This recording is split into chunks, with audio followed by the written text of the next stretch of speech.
All right, we began today's newscast with another market slump. There's been a couple of them of late. Yes, it recovered later in the day, but many very smart people are saying it may be a sign of some things to come. One of those is Peter Schiff. Peter is the CEO and the chief global strategist at Euro Pacific Capital. He's all over the Googles, as they say, and he's all over YouTube as well. I see him there myself all the time. Really smart, passionate commentary is what he offers. Something he often has a tendency to say things, by the way, that a lot of people don't. So, Peter, thanks so much for being with us. You know, I don't know if you caught the very beginning of the show, but I explained that there's a household debt issue of about 15 trillion out there. Is that the only debt that we need to be worried about? Yeah. No, everybody is loaded up with debt, and it's not like we began this monetary experiment without much debt. We had a lot of debt in 2008. In fact, the financial crisis was about debt. It was about our inability to pay the debt that we had.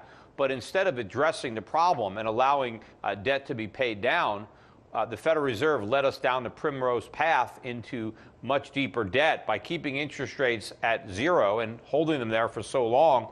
The Federal Reserve actually encouraged an overly indebted nation to borrow even more money. So now it's all facets of American society that are leveraged to the hilt. Individuals, corporations, the federal government, the state and local governments. So everybody is loaded up with debt. And guess what? Interest rates are now finally rising, and that means the cost of servicing that debt is going up. And this is going to be a problem, just like an adjustable rate mortgage was a big problem in 2008 when these things were resetting. People couldn't afford to pay. Well, the same thing is going to happen on a national scale. Rates are going up, and we're too broke to pay. So the problem is if we try and normalize things, it's going to create chaos. Is there any way that we can avoid that at this point?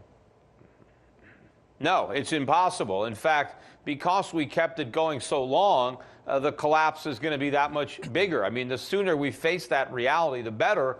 But no politician wants to face that reality. Right. I mean, they want to pretend everything is great. Right, of course. And by the way, the Trump tax cut, does it alleviate the concern, worsen the concern? What does it do? Well, obviously, it makes the concerns worse because if the government is collecting less revenue, then the deficits are getting bigger. And so now the government has to borrow even more money, and that becomes an even bigger problem. What we need is smaller government. But nobody wants to shrink government, including Donald Trump, who's now the defender of Social Security and Medicare. He wants to launch another nuclear arms race and start the Space Force. So it's all about spending more money. So Trump wants to spend more money and cut taxes at the same time. I mean, that's completely reckless. All right, let me not ask you a question as a news guy now. Let me just ask you a question as Joe Citizen sitting out here listening to your conversation where I'm thinking, man, this guy's making some sense, but I'm very concerned about what he's saying. What are the signs that I should be looking for, and what should I do about it? Well, the signs are already there. I mean, look, the stock market is falling. 40% of the S&P is already in a bear market. So the stock market is forward looking to the next recession. You're looking at what's happening with the home builders, the housing stocks, the financials, the retailers. All these are the same things that were happening in 2007. Leading to that crisis. So people need to be prepared. This is not only going to be an economic crisis, but a political crisis as well, because the Republicans are going to take the blame and socialism is going to be seen as the solution. And it's going to make the problems that much worse when it's implemented, 2021. So what you've got to do is get out of U.S. dollar assets. The dollar is going to be the biggest casualty along with the American standard of living. But you've got to invest in foreign assets. Look at some of the bargains in foreign stock markets, emerging markets that have been depressed by the strong dollar. They're going to see a boom when the dollar weakens. And look at the price of gold up another $8 today, but it's still about $1,230.